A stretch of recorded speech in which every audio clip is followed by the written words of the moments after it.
In this video, we'll show you how to use time quantization. In the past two videos, we've explained how to record MIDI with MIDI controllers. If you record MIDI notes by playing them, your timing might not be perfect. To correct this, you can apply time quantization.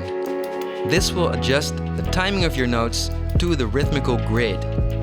After recording, double-click the region or press the E key to open the editor. Select the notes you want to quantize. Select your quantization grid.